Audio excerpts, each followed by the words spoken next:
Hello everyone. आज हमारे साथ प्रेजेंट है mister Anil Swarup, IAS, UP cadre 1981, former coal secretary of India and former school education and literary secretary of India. Welcome to the program, sir. Good evening. So, sir has recently written a book known as Ethical Dilemmas of a Civil Servant. मैंने पढ़ी है book, काफी अच्छी book है। और classes में मेरे पास कई सारे क्वेश्चंस आते हैं, ईमेल्स के थ्रू, क्लासेस में कई सारे क्वेश्चंस आते हैं। एस्पिरेंट्स जो हैं वो अलग अलग डिलेमास में होते हैं। सर के वास्ट एक्सपीरियंस को देखते हुए और आपके एफएक्यूज और डाउट्स को देखते हुए ये सेशन हमने प्लान करा कि आप अपनी लाइफ में जो डिलेमास फेस करते हैं, आप अपनी प्रिपरेशन में जो डिलेमास फेस करते हैं, और सर ने एज अ सिविल सर्वेंट जो डिलेमास फेस करे, उनमें क्या पैरेलल है और हम क्या उनसे सीख सकते हैं। तो सर, सबसे पहले अगर हम शुरुआत करते हैं, तो मैं आपके बारे में पढ़ रहा था and it's a never ending list आपकी अचीवमेंट्स की, कि आपको चांसलर्स का गोल्ड मेडल मिला इलाहाबाद यूनिवर्सिटी से। लबासना, जो कि आप सबका एक ड्रीम डेस्टिनेशन है, वहां पे जब सर आईएएस अधिकारी बन के गए, जब ऑफिसर ट्रेनी बन के गए, वहां पे सर को डायरेक्टर्स गोल्ड मेडल मिला। मतलब कि अपने पूरे बैच में सर फर्स्ट रैंक पे थे ट्रेनिंग प्रोग्राम के दौरान। और उसके अलावा एक बहुत ही महत्वपूर्ण बात जो शायद हम ना जानते हो, जब 2013-14 में पूरा का पूरा कोल स्कैम चल रहा था और माननीय सर्वोच्च न्यायालय ने कोल ब्लॉक एलोकेशन को रद्द कर दिया था, उसके बाद सर को जो कोल मंत्रालय है वो सौंपा गया। और जो आज हम ट्रांसपेरेंट बिडिंग, ट्रांसपेरेंट ऑक्शन का पूरा प्रोसेस देखते हैं, उसमें सर का एक बहुत महत्वपूर्ण रोल रहा है। तो सर, जब आपने अपने करियर की शुरुआत करी, तो एज अ सिविल सर्वेंट आपने ये करियर पाथ क्यों चुना? लाइक यूजुअली हम आज की जनरेशन में देखते हैं कि एक डिलेमा रहता है कि हमें सिविल सर्वेंट क्यों बनना है, नेम के लिए, फेम के लिए, पावर के लिए, बहुत पैसा होगा। आपका क्या कॉलिंग था? आपने ये करियर पाथ क्यों चुना? मेरे लिए करियर पाथ चुनने में कोई डिलेमा नहीं था। ये करियर पाथ पूर्व में मेरे पिताश्री ने निर्धारित कर दिया था। जब मैं बहुत छोटा था तभी कर दिया था, और उसके बाद मैंने उनके स्वप्न को अपना स्वप्न बनाया और फिर परीक्षाएं दी, और पहले पुलिस में आया, फिर आईएएस में क्वालिफाई किया। तो मेरे मस्तिष्क में कोई डिलेमा नहीं था कि मैं क्या बनना चाहता हूँ भविष्य में। मैं शुरू से ही एक आईएएस अफसर बनना चाहता था, और मुझे प्रसन्नता है कि मैं वो बन पाया। तो जब आप कॉलेज में थे, इलाहाबाद यूनिवर्सिटी में, आपने बैचलर्स और मास्टर्स करा पॉलिटिकल साइंस में, तो क्या आपने अपने कॉलेज के दौरान ही अपनी प्रिपरेशन शुरू कर दी थी?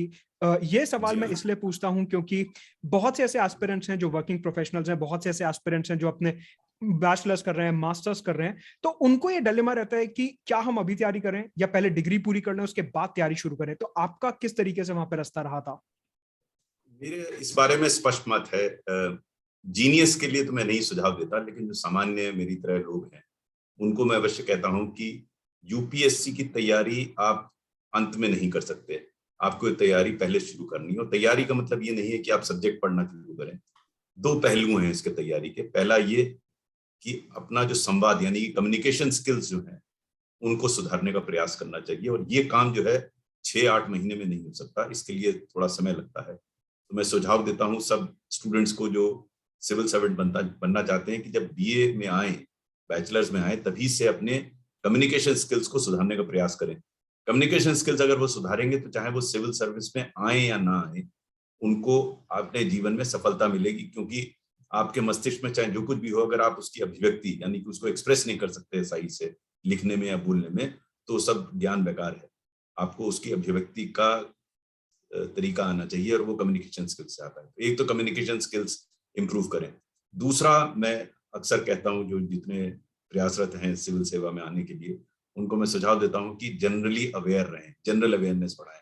यानी कि आपके शहर में, आपके प्रदेश में, आपके देश में, विश्व में क्या हो रहा है, क्यों हो रहा है, कैसे हो रहा है, उसका विश्लेषण करें, उसको समझने का प्रयास करें, एक इंक्विजिटिव मेंटालिटी डेवलप करें, और इश्यूज को लॉजिकली और रैशनली एग्जामिन का प्रयास करें। अगर ये वो प्रक्रिया अपनाते हैं कम्युनिकेशन स्किल इंप्रूव करने का और जनरल अवेयरनेस का, तो उनको सेवा में आने का ज्यादा चांसेस रहते हैं। मैंने जो प्रयास किया, मैं सिविल सेवा की तैयारी नहीं कर रहा था, लेकिन बीए में आने के उपरांत, क्योंकि इंटर में मेरे पास साइंस था और मेरी कम्युनिकेशन बड़ी कमजोर थी, ना मैं हिंदी ठीक से बोल पाता था, ना अंग्रेजी ठीक से बोल पाता था, ना लिख पाता था, तो मैंने इस पे प्रयास किया कि अपनी भाषा और अपने उच्चारण में, अपने कम्युनिकेशन में सुधार करूं। वो सुधार हुआ जिसका मुझे लाभ भी मिला। आपने एक बहुत ही महत्वपूर्ण पॉइंट उठाया करंट अफेयर्स का, सामान्य ज्ञान का, कि आज की तारीख में यूपीएससी का अगर हम करंट ट्रेंड देखते हैं तो उसमें करंट अफेयर्स की वेटेज काफी ज्यादा इंक्रीज होती जा रही है। और जैसा कि आपने बोला कि आप करंट अफेयर्स की तरफ और सामान्य ज्ञान की तरफ काफी रुचि रखते थे, तो वो आप अखबार के माध्यम से करते थे, क्योंकि उस टाइम पे तो एक कंपाइलेशन का दौर नहीं था। आज अगर मैं एस्पिरेंट से बात करता हूं तो उनका एक बहुत स्ट्रॉन्ग ओपिनियन होता है कि अखबार पढ़ने में तो हमारे को काफी टाइम लगता है, तो हम तो पतली सी 30-40 पेज की कंपाइलेशन आती है उसको फटाफट पढ़ के, ये भी एक डिलेमा है जो एस्पिरेंट के माइंड में रहता है। तो इसको आप कैसे देखते हैं? नहीं, इसमें भी कोई डिलेमा नहीं है। ये कंपाइलेशन वाली प्रक्रिया जो है शुरू से करना उचित नहीं है। मेरा ये मानना है कि जब आप बीए में हैं तो उस समय अखबार पढ़िए और अच्छे प्रोग्राम्स देखिए। आजकल इंटरनेट में अच्छी सूचना उपलब्ध है, उसको देखिए। ये पुस्तिका पढ़ के शुरू से लाभ नहीं मिलेगा। आप सामान्य ज्ञान बढ़ाएंगे तब आप बाद में पुस्तिका देख सकते हैं रेफरेंस के लिए या अपने आप को और समझाने के लिए। लेकिन प्रमुख रूप से न्यूज़पेपर एक बहुत महत्वपूर्ण जरिया है सामान्य ज्ञान के लिए, और वो अवश्य पढ़ना चाहिए। वो पुस्तिका के चक्कर में शुरू से नहीं पढ़ना चाहिए। बाद में ठीक है, आप जब एग्जाम क्लोज हो जाए तो उसको रिफ्रेश करने के लिए आप पुस्तिका देख लीजिए। लेकिन अगर आपकी आदत नहीं है, अगर आप इंक्विजिटिव नहीं है, अगर आप ज्ञान प्राप्त करने के उत्सुक नहीं है, तो पुस्तिका से आप जीनियस होंगे तो आ जाएंगे। मैं उनकी बात नहीं कर रहा हूँ जो 2-4% जीनियस लोग होते हैं। मैं सामान्य लोगों की बात कर रहा हूँ कि आपको अपनी आदत डालनी पड़ेगी इस बात के लिए कि आपको जानकारी रहे, ना केवल जानकारी रहे, आप जो जानकारी कर रहे हैं उसका विश्लेषण आप कर सकें। और विश्लेषण के लिए आपको पुस्तक से नहीं काम चलेगा, वो आपको धीरे धीरे डेवलप करना पड़ेगा। तो जैसा कि आपने बताया कि आपने इस परीक्षा को 2 बार क्रैक किया, एक बारी आईपीएस के लिए आप चुने गए, फिर आप आईएएस के लिए चुने गए, और आपने बताया कि शुरू में आपका कम्युनिकेशन थोड़ा-सा वीक था। ऐसे बहुत से विद्यार्थी, ऐसे बहुत से एस्पिरेंट्स हैं जो ठीक से ना तो हिंदी का उपयोग कर पाते हैं and they can't speak English as well. तो आपने उस चैलेंज को किस तरीके से डील करा अप फ्रंट जब आपने तैयारी करने का सोचा? इसका एक प्रक्रिया है जो कि मैं जितने करीब मैं भी काफी एस्पिरेंट्स को गाइड करता हूँ, उन सबको बताता हूँ कि कम्युनिकेशन, संवाद को सुधारने के लिए एक प्रक्रिया होती है। उस प्रक्रिया को आपको निरंतर करना पड़ेगा। रोज सुबह उठ के आप एडिटोरियल पेज खोलिए, फिर एडिटोरियल आर्टिकल को जोर जोर के पढ़िए शीशे के सामने खड़े होकर। धीरे धीरे आपका डिक्शन सुधरने लगेगा। फिर उसके बाद आप महीना 2-3 महीना ऐसे पढ़िए। फिर पढ़ने के बाद अखबार रख दीजिए। फिर उन्हीं जो बात आपने पढ़ी है उसको अपने हिसाब से बोलिए, शीशे के सामने खड़े होकर रिकॉर्ड कीजिए। आप देखेंगे धीरे धीरे सुधार आएगा। तीसरा प्रक्रिया यह है कि पढ़िए, बोलिए और फिर लिखिए। तो तीसरा स्टेप है, ये कीजिए। और जब आप ये करने लगेंगे तो उसके 3 लाभ होंगे। पहला तो आपका जो संवाद है वो सुधरेगा, आपका डिक्शन सुधरेगा। दूसरा, आप लॉजिकली किसी इशू को प्रस्तुत करने की आपकी क्षमता बढ़ेगी, क्योंकि जितने आर्टिकल्स होते हैं बड़े लॉजिकली प्रस्तुत होते हैं। कैसे अपनी आइडियाज को, अपनी बात को कैसे प्रस्तुत किया जाए, उसमें फैक्ट्स का कैसा उपयोग किया जाए, सुझावों का, राय का, एडवाइस का कैसे किया जाए, ये समझ में आएगा। उसके बाद तीसरा जो लाभ मिलेगा कि आपको जानकारी बहुत बढ़ेगी, क्योंकि आर्टिकल करंट इश्यूज पर होते हैं, कितने आर्टिकल्स होते हैं। तो आप सोचिए रोज एक आर्टिकल पढ़िए तो आपने 2-3 महीने में आपको 60-70 इश्यूज पर ज्ञान हो जाएगा। फिर जो चीज ना समझ में आए उसको आप फर्दर एक्सप्लोर कीजिए। अपने आजकल तो गूगल पे सब उपलब्ध है, हमारे टाइम पे नहीं था, तो आप उसकी और जानकारी, यानी कि आपका नॉलेज पैरामीटर, एक्सप्रेशन का जरिया, ये सब सुधार होगा। तो ये ड्रिल है। दूसरी ड्रिल इसके साथ ये है कि आप अपने मित्रों के साथ एक ग्रुप बनाइए और रोज एक इशू पर डिसाइड करके चर्चा कीजिए आधे घंटे के लिए। वो आधे घंटे में जो बताएगा उसकी जानकारी बढ़ेगी, जो सुनेगा उसकी जानकारी बढ़ेगी, संवाद भी बढ़ेगा, जानकारी भी बढ़ेगी। ये 2 ड्रिल हैं, अगर रेगुलरली कोई करे। सुबह अखबार पढ़ने की ड्रिल शुरू में आधा घंटा, फिर लगभग पूरा 1 घंटा लगेगा, और शाम को ग्रुप डिस्कशन कर लें आधा घंटा, पौन घंटा। तो 1.5-2 घंटे में साल भर अगर कोई निरंतर इसे कर ले तो परिवर्तन उसे खुद दिखने लगेगा। जैसा कि आपने कहा कि कम्युनिकेशन बहुत इंपॉर्टेंट है, और मैं लिंक्डइन पे जैसे आपका प्रोफाइल देख रहा था, आप एक सीरीज चलाते हैं वहां पे, व्हाट चाणक्य डिड नॉट से। बट यहाँ पे मेरे को चाणक्य की एक काफी इंपॉर्टेंट बात आ रही है कि असली ज्ञान किताबों में नहीं बल्कि लोगों को हैंडल करने में है, जो आपसे बखूबी शायद कोई ना जानता हो कि आपने अपने 38 ईयर्स लॉन्ग करियर में ना जाने कितने ही लोगों को हैंडल किया होगा एज अ सिविल सर्वेंट। सो ये जो पूरा का पूरा एक लेंदी प्रोसेस था कि आपने बैचलर्स करा, मास्टर्स करा, 2 बार एग्जाम क्रैक करा, तो यूजुअली फेजेस आते हैं कि आज हम बहुत ज्यादा मोटिवेटेड हैं, आज हमने 8-9 घंटे लगातार पढ़ाई कर ली, कल हम फिर से एक डिमोटिवेशन के फेज में चले गए, परसों हमारा फिर पढ़ने का मन नहीं कर रहा। यूजुअली ये क्वेश्चन बहुत ज्यादा मेरे सामने आता है कि हमारा पढ़ने का मन नहीं कर रहा 10 दिन के बाद, तो क्या करें उसके लिए? नहीं, ये नहीं होता कि एक दिन मोटिवेशन है दूसरे दिन मोटिवेशन नहीं है। इसका मतलब आपको मोटिवेशन था ही नहीं। आपको जब तक जुनून नहीं होगा सिविल सर्विस में आने का, और मोटिवेशन क्यों नहीं है ये जानकारी करने वाला, आप जो कर रहे हैं अगर आपको वो अच्छा नहीं लग रहा है तो मोटिवेशन कभी नहीं आएगा। आपको उसके लिए इंटरेस्ट डेवलप करना पड़ेगा। जो भी आप कर रहे हैं, इंटरेस्ट कैसे डेवलप होगा? आप जिस चीज को लाइक करते हैं उसमें आपको इंटरेस्ट मिलता है। आप लाइक ही नहीं करेंगे, किसी को अच्छा नहीं लगेगा, तो इंटरेस्ट कैसे डेवलप होगा? अब यह है कि परीक्षा का इंटरेस्ट कैसे डेवलप। अगर आदमी को आइसक्रीम अच्छी लगती है तो कहीं भी जाके खा लेगा आइसक्रीम, मूवी अच्छी लगती है तो कहीं जाके चला जाएगा। वही आपको चाह जो मूवी की और आइसक्रीम की है, उससे अधिक चाह आपको सिविल सर्विस में आने की होनी चाहिए। जब आपको चाह हो जाएगी तो राह भी मिल जाएगी। आप अगर चाह नहीं होगी, आपके अंदर ड्राइव नहीं होगी सिविल सर्वेंट बनने की और एग्जाम को क्रैक करने की, तो आपको किसी के कहने से नहीं आएगा। अगर कोई व्यक्ति ये कह रहा है कि हमें मजा नहीं आ रहा, तो उसको मजा लाने की जरूरत है। उसका भी अलग तरीका है, मजा कैसे लाया जाता है। आदमी क्या समझता है कि हम सीधे कूद के पहाड़ पे चढ़ जाएं, वो भूल जाता है कि एक एक कदम पे चढ़ना है और हर कदम का आनंद लेना है। यानी कि आप एक कदम चढ़े, उसको फिर सेटिस्फेक्शन लीजिए कि अरे हम एक कदम चढ़ गए। आपके दिमाग में वो तो शिखर है ही, लेकिन उससे पूर्व जो हर कदम ले रहे हैं, अगर आप उसका हर कदम का मजा नहीं ले रहे हैं, तो आपके लिए ड्रजरी हो जाएगी, आपके लिए बर्डन हो जाएगा और फिर आप शिखर तक नहीं पहुंच पाएंगे। अगर आप हर कदम का मजा ले रहे हैं, अब हर कदम का मजा कैसे लिया जाए? अब जैसे आप कुछ भी काम करें, अगर आपको वो करके अच्छा लग रहा है, जैसे आपने कोई कॉन्सेप्ट है उसको समझने की कोशिश कर रहे हैं और आपको समझ में आ जाता है, तो मुझे तो अच्छा लगता था कि हाँ भाई ये समझ में आ गया, या एक चैप्टर हमने कर लिया तो एक सेंस ऑफ अचीवमेंट होता था एक चैप्टर। अगर वो sense of achievement her chapter के करने में, हर दिन के करने में अगर नहीं आ रहा है, तो फिर मजा नहीं आएगा, फिर कठिनाई हो जाएगी। आपको एक सेंस ऑफ अचीवमेंट डेवलप करना पड़ेगा इसके लिए कि आप जो कर रहे हैं, आप चर्चा कर रहे हैं, आज आपने अच्छी की, आपने टेप किया अपना सुबह आवाज तो आपको अच्छी लगी, उसमें आप प्रसन्न कीजिए। मैं तो जीवन ही इस प्रकार से बना लिया। अब आज की तारीख में कोई ऐसे शिखर बचे नहीं है जो मैं कोशिश में हूँ ऊपर चढ़ने में। आज की तारीख में मजा कैसे लेता हूँ, मेरे ग्रैंडसन है, उसको जब मैं सुला लेता हूँ अपनी गोदी में कहलाते हुए, तो एक बहुत बड़ा सेंस ऑफ अचीवमेंट होता है। अब कोई कहेगा आईएएस अफसर हैं, इतने उम्र के हैं, आपको इसमें क्या अचीवमेंट है? मैं सब जो आपका सुन रहे हैं उनको सबको बताना चाहूंगा, सेंस ऑफ अचीवमेंट का मतलब ये नहीं कि आप आईएएस में आ जाए तब आपको सेंस ऑफ अचीवमेंट होगा। सेंस ऑफ अचीवमेंट आपको हर कदम पे लाना होगा। आप कोई किताब पढ़ लें अच्छी, किसी से बातचीत कर लें अच्छी, किसी का एक नया लेक्चर सुन ले अच्छा, उसमें आपको जब मजा आने लगेगा तब आपको आने में आसानी होगी। यानी कि आपको हर कदम में मजा। देखिए, भविष्य का तो हमारे आप में इसमें इख्तियार नहीं है कि कौन आईएएस में आएगा नहीं आएगा, लेकिन जो इस समय है, मोमेंट है, पल है, उस पर तो आपका अख्तियार है। आप उसको आनंद लीजिए। आप इसको जब जर्नी इज प्लेजेंट तो डेस्टिनेशन आसान हो जाएगा। आप खाली डेस्टिनेशन की सोचते रहेंगे और जर्नी में रोते रहेंगे तो डेस्टिनेशन आने में कठिनाई होगी। आपने किताब की बात करी, आपने मजा लेके पढ़ने की बात करी, इससे मेरे को याद आता है एक शेर, और आपसे रिक्वेस्ट करूंगा कि आप बताइएगा किसने लिखा है।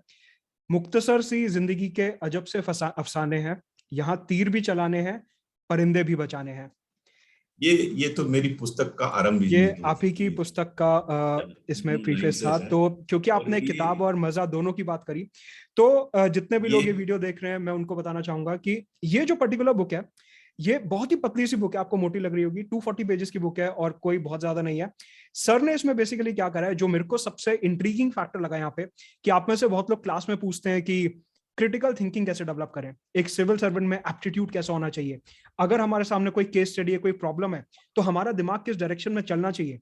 अभी तक मेरे पास शायद उस बात का कोई जवाब होता नहीं था, लेकिन जब मैंने बुक पढ़ी सर के वास्ट एक्सपीरियंस में से, तब मेरे को दिखा कि इस बुक के हर चैप्टर में आपको एक अप्रोच दिखेगी, आपको एक डायरेक्शन दिखेगी कि अगर आपके सामने कोई पर्टिकुलर प्रॉब्लम आ रही है, तो आप सर के एक्सपीरियंस से किस तरीके से सीख के इस बुक से लर्न कर सकते हैं। तो एथिक्स जीएस पेपर 4 जो मुख्य परीक्षा होती है, उसमें जो आपका पेपर 4 होता है और जो आपका पर्सनालिटी टेस्ट होता है, उन दोनों एग्जाम्स के पॉइंट ऑफ व्यू से ये किताब काफी इंपॉर्टेंट है जो सर ने लिखी है।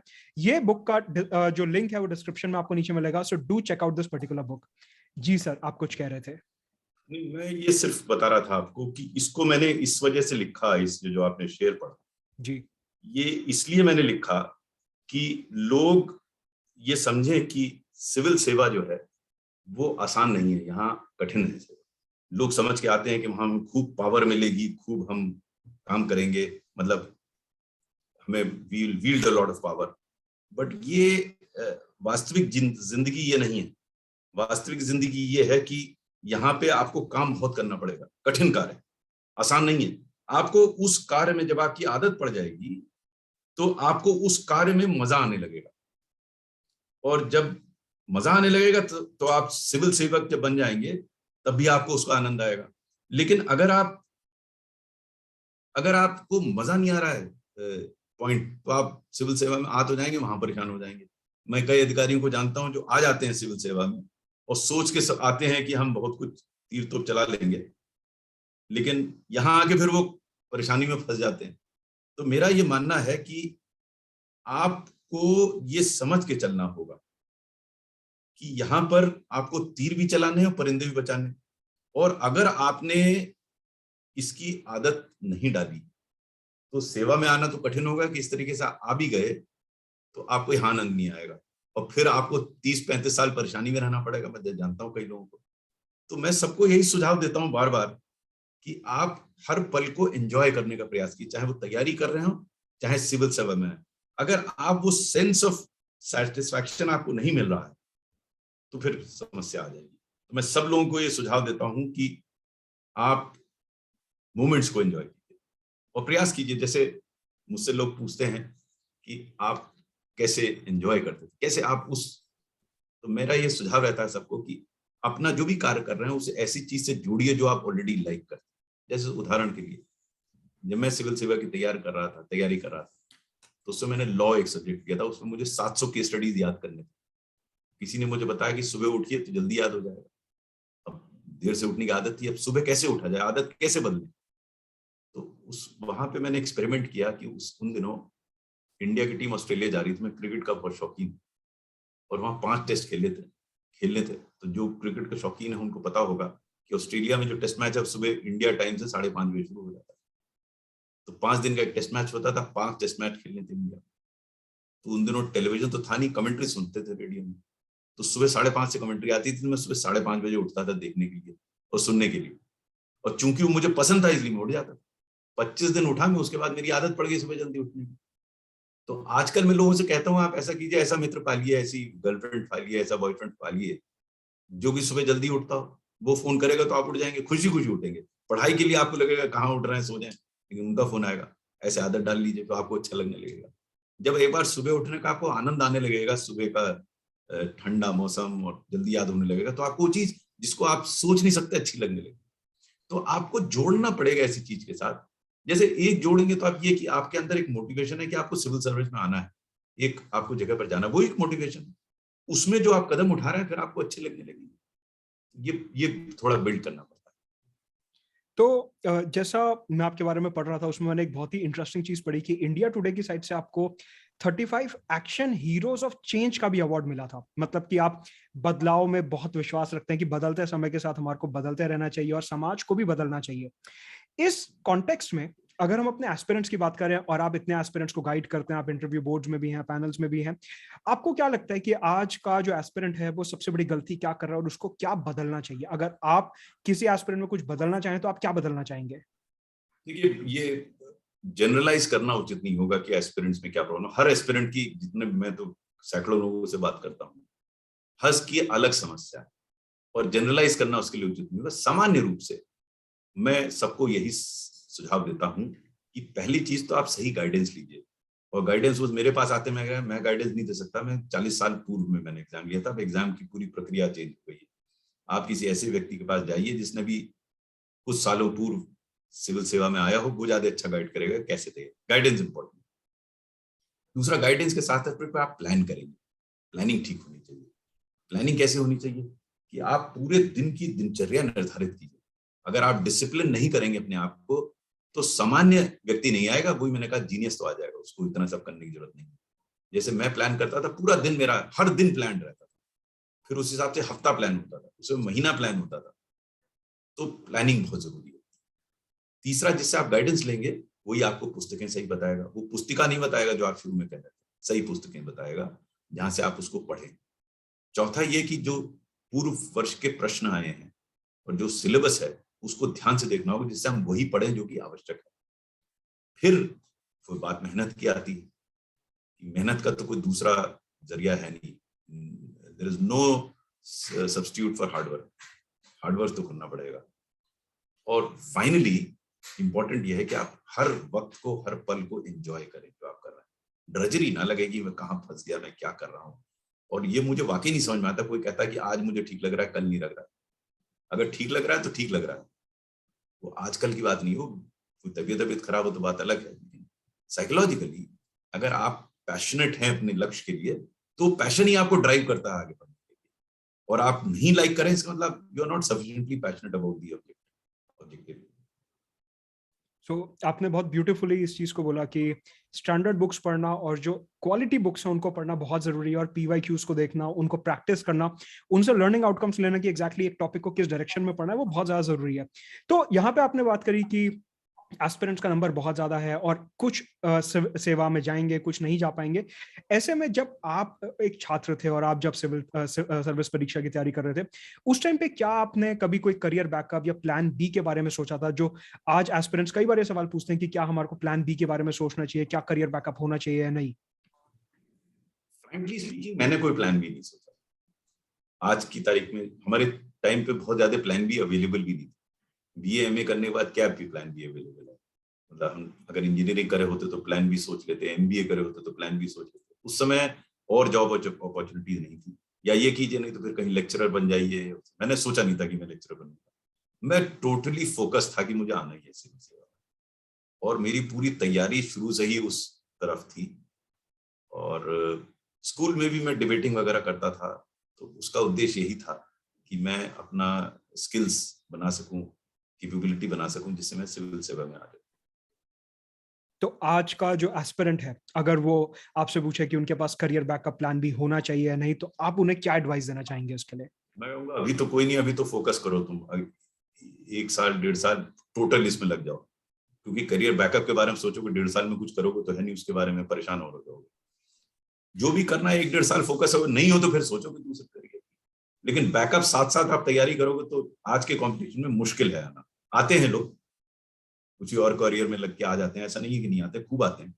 लेकिन मेरा ये मानना है कि थोड़ा डेडिकेट करना पड़ेगा टाइम आपको, 1-1.5 साल का सिविल सर्विस के लिए। उस समय कुछ और ना सोचिए आप, उसके बाद फिर अपना सोचिए इधर उधर जाना। 1.5 साल तो देना पड़ेगा आपको, साल एंड 1.5 साल ऑल्सो देना पड़ेगा। मेरे को नहीं पता कि आप उस टाइम पे किस तरीके से मैनेज करते थे, बट आज के एस्पिरेंट का एक सवाल, एक डिलेमा बहुत ज्यादा ये रहता है कि अगर हम तैयारी कर रहे हैं और डेडिकेटेड तरीके से तैयारी कर रहे हैं, तो हम देख रहे हैं कि हमारा कोई दोस्त कनाडा में सेटल्ड है, कोई US में सेटल्ड है, रिश्तेदार कह रहे हैं शादी कर लो, कोई कह रहा है कि जॉब पकड़ लो, कमा नहीं रहे हो, पढ़े जा रहे हो, 2 अटेम्प्ट दे दिए, 3 अटेम्प्ट दे दिए। तो इस टाइप का जो बाहर से एक एक्सटर्नैलिटी आता है, एक बाहर से नेगेटिविटी आता है, उसको किस तरीके से हमारे को झेलना चाहिए? नहीं, सबसे पहले तो आपने कहा 2 अटेम्प्ट 3 अटेम्प्ट, मैं इसके फेवर में नहीं हूं कि आदमी 3 अटेम्प्ट के बाद फिर ट्राई करे। आए हैं कुछ लोग, आते हैं 3 अटेम्प्ट के बाद भी, फिर आपको ऑल्टरनेटिव देख लेना चाहिए। मेरा ये राय रहती है सबको कि 3 अटेम्प्ट से ज्यादा आप इसमें कोशिश ना कीजिए। आप फिर अपना जो मेन टाइम है अपने जीवन का, यूथ, वो वेस्ट कर रहे हैं। कोई कारण ही होगा जिसमें आप नहीं आ पा रहे हैं, तो उस पर इस स्टेज पे आके उसमें सुधार कठिन होता है। ऐसा नहीं है कि नहीं आते, 3 साल के बाद भी आते हैं लोग, कई लोग आए हैं, अच्छी रैंक आई है। ये विचार करना पड़ेगा उन 3 सालों में। तो क्या 2 साल जब आप लग के कर रहे हैं, कुछ और मत सोचिए। लोग तो कहेंगे, उनका काम है कहना, आप उन बेकार की बातों में क्यों लग रहे हैं?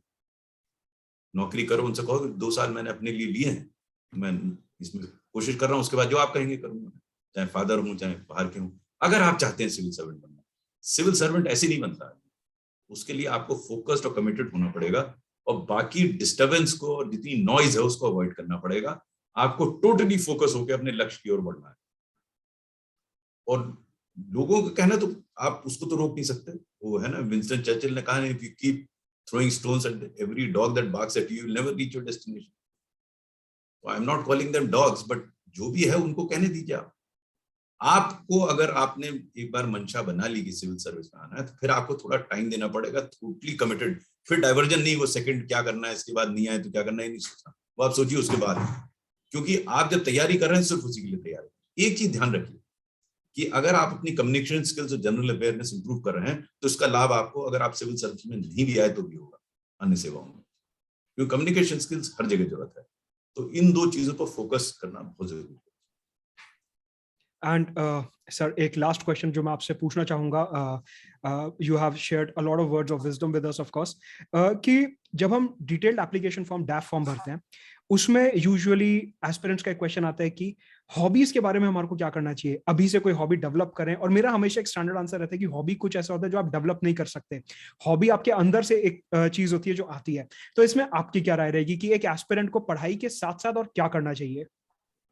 देखिए डैफ का जहां तक मेरा मानना है, डैफ में जितना ठीक ठाक कम लिखिए उतना लिखिए, बहुत ज्यादा उसमें डींगे नहीं हाकिए, वो फंसने का चक्कर रहता है। और जहां तक हॉबीज का सवाल है, उसको समझना चाहिए हर व्यक्ति को हॉबी होती क्या चीज है। हॉबी वो चीज होती है जो आपको अच्छी लगती है और आपने खाली समय में करते हैं। हर व्यक्ति कुछ ना कुछ करता है, चाहे किताब पढ़ता है, चाहे मूवी देखता है, या टीवी देखता है, या गप्पों से दोस्तों से गप करता है, या व्हाट्सएप पे करता है काम, वो है वही लिखिए। हॉबी डेवलप नहीं होती कि एक साल पहले आप हॉबी डेवलप कर लें डैफ के लिए। आपकी जो हॉबी है वो पहली हॉबी है, वही लिखिए।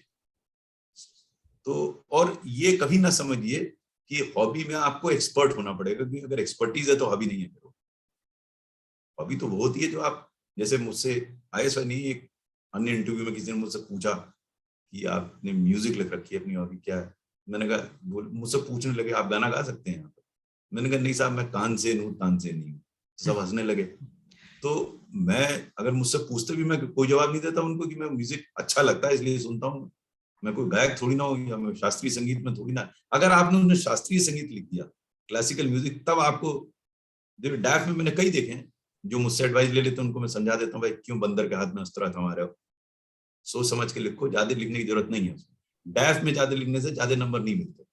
डैफ तो होता है बोर्ड के लिए देखने के लिए आपसे किस प्रकार के प्रश्न करें।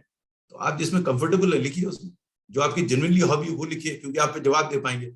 मैं फिर कह रहा हूँ, हॉबी का तात्पर्य ये नहीं है कि आप उसमें बिल्कुल विशेष ज्ञान हो उसके बारे में, नहीं, आपको अच्छा लगता है आप करते हैं। राइट।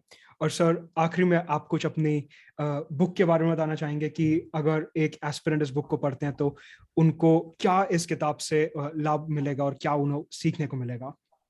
देखिए ये पुस्तक मैंने GS4 जो जनरल स्टडीज 4 है उसको दिमाग में रख के लिखी है। इसमें जो केस स्टडीज हैं, अगर उनको समझ लेगा व्यक्ति तो कोई भी केस स्टडी आएगी उस पर वो जवाब दे लेगा कैंडिडेट। और क्योंकि ये लाइव केस स्टडी है, मुझे बताया गया इसमें से एक आध केस स्टडी शायद यूपीएससी में थोड़ा परिवर्तित करके पूछा भी गया है। खैर वो मटेरियल नहीं है। इस पुस्तक को पढ़ के कैंडिडेट को ये आभास हो जाएगा कि जितनी केस स्टडी आती है, अगर इनकी केस स्टडी ठीक से समझ लेगा तो कोई भी केस स्टडी कर सकता है।